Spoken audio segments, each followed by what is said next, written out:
Alright, so if you haven't already, you'll need a copy of the 717 notes that you should have picked up on your way into class.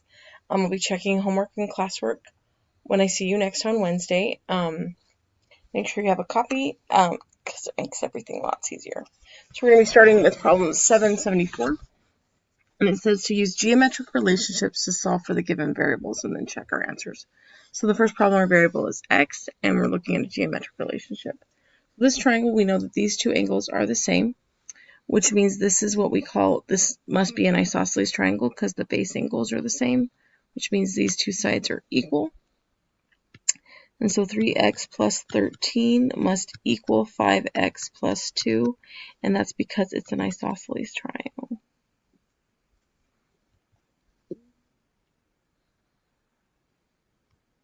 Isosceles is the one math word I just really can never spell right. So, and I think that's wrong, but we'll leave it there. Isosceles triangle. Therefore, those two sides are congruent. I'm going to go ahead and subtract 3x from both sides. And I get 13 equals 2x plus 2. And I'm going to subtract 2 from 13, and I get 11 equals 2x. And I'm going to divide both sides by 2, and x equals 5.5. And so it's pretty straightforward. I need to check and make sure the answer is reasonable. So 3 times 5.5 is 16.5, and plus 13. So we got 16.5 plus 13, which is 29.5. And then over here we have 5 times 5.5, which is 27.5, plus 2, which is 29.5. So we did great. And that is our answer, assuming, of course, the relationship we chose is right, which it is, because I know. But that's the idea. Now, this one's a little trickier. We know these two lines are parallel. This is our transversal. This angle out here and this angle are not equal. What are they? So these are what we call same side exterior angles. You probably may not have heard that relationship before, but basically if you were to remove this space and squish them up, you would end up with a linear pair, which means that they are supplementary angles and add up to 180 degrees. So the relationship I'm going to start with is 7x minus 3 plus 4x plus 12 must make 180, because they must add up to 180 degrees, because it's going to form a straight line if I got rid of all that space in the middle. And so I'm just going to say my reasoning here is supplementary angles. And so I've got 11x, because 7 and 4 is 11, negative 3 and 12. So the first thing I did was add those two. And then negative 3 and positive 12 make 9 equals 180. So that's part of the equation that didn't change. I'm going to go ahead and subtract 9 from 180. So I've got 11x equals 171. Divide by 11. And x equals some number. Using the calculator, 171 divided by 11 is 15.545. It goes on, and that's also 15 and 6/11ths if you want it to be accurate. So either one is fine, and circle the completely accurate answer. Now this one's a little trickier. This next relationship. This angle has to be, these two have to add up to 180, so this is 70. And then this angle and this angle have to be the same, so that's 140. This angle, right, these two angles have to make a linear pair, so this is 40. Back up a little bit. So I actually didn't need that. This is 70. So these two angles are the same, so this is 110. This angle here and that angle have to make 180 degrees, so that angle is 40 degrees, which means that these three angles add up to 180. And so my equation is going to be x plus 110 plus 40 needs to equal 180. I have a couple pieces of reasoning in there. I'm saying them out loud, but you should probably record them. We have 140 and this angle right here make a linear pair.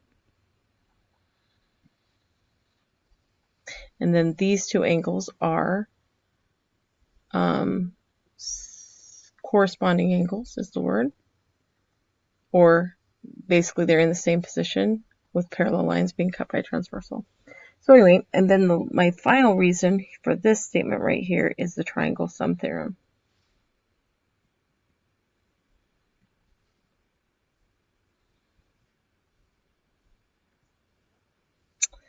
And so I have x plus 150 equals 180. I'm going to go ahead and subtract, excuse me, 150 from both sides. And so x equals 30 degrees. And that's pretty straightforward. So there's a lot of geometry relationships that we have to remember. I assume that we've seen some of these before. Some of them you may never have seen. They're all fairly basic relationships. And I hope that you were introduced to most of them during 8th grade math. That's when the standard says that they're supposed to be taught to you. I can't speak for when that actually occurs. So that's the first part. And then for the next question, 75, Giselle is trying to prove the triangles at the right are congruent. Actually, the above triangle is right there. The only thing he knows is that E is in the middle of line segment AC and line segment BD. So we know that E is the midpoint. And so that's the given information. So in this, they filled in this bubble for me. E is the midpoint of AC. Therefore, AE is congruent to CE, or these two sides, because E is in the middle, it cuts that into two equal pieces. So we also know then, by the same token, since E is in the middle of BD, that BE must be congruent to DE.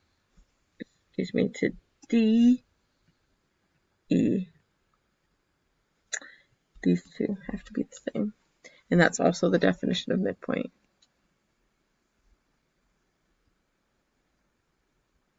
Now we have two sides, and we need a third piece of information. So we have the two sides.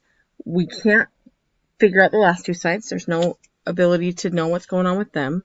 But I do know that these two angles right here, which are vertical angles, have to be the same. So we're going to go ahead and write vertical angles down here. That's going to be our reason. Now we need to name our angles.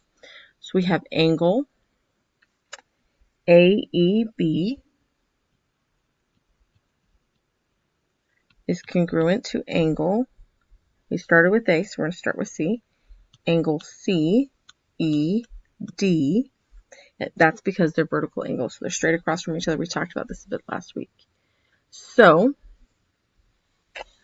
because of that, we know our triangles are congruent. And I'm going to leave you to write the triangle congruent statement. So this should be a triangle congruent to another triangle.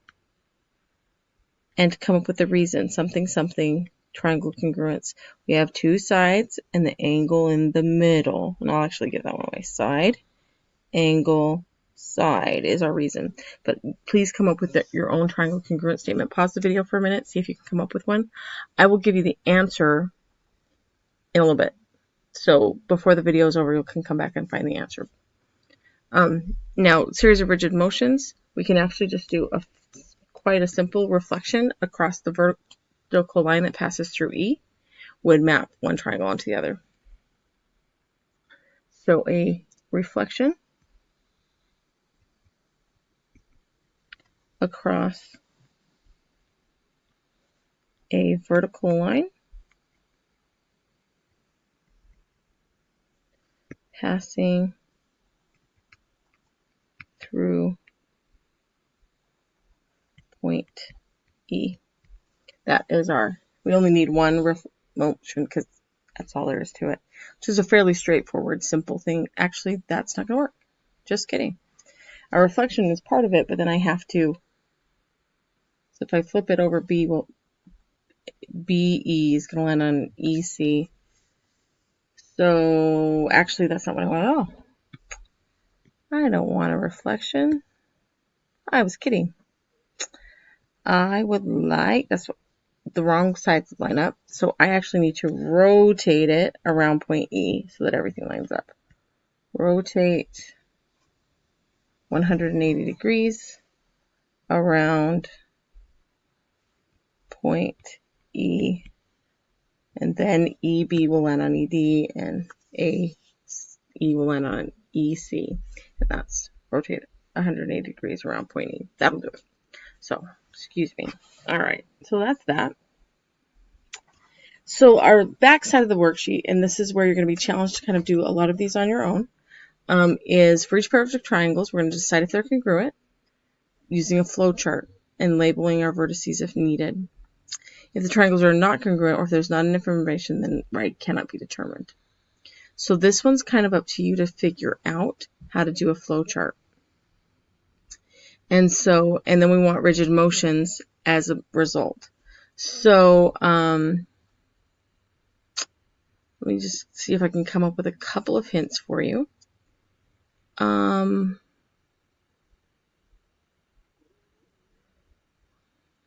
see.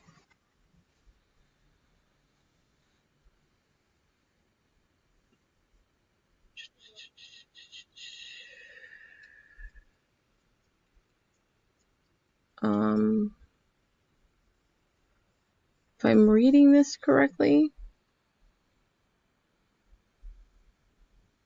I think only 2 of these are congruent. I'm not so sure about all of them, but I think you have 2 that are and 2 that definitely aren't, and I'm not sure about the third. I'm still thinking. But I think, yeah, no, there's only 2 that are. So only 2 of these work. And the other 3 are not congruent, which is pretty simple. So that means you're really looking for 2 flowchart proofs. So what I want you to do is kind of stop and think and pause the video. Actually, I'm going to make a separate video with the answers in it. So this is the end of this video. Remember, 2 will be congruent, 2 pairs. 2 are congruent, and 3 are not. And then I'll be back with the answers in another video.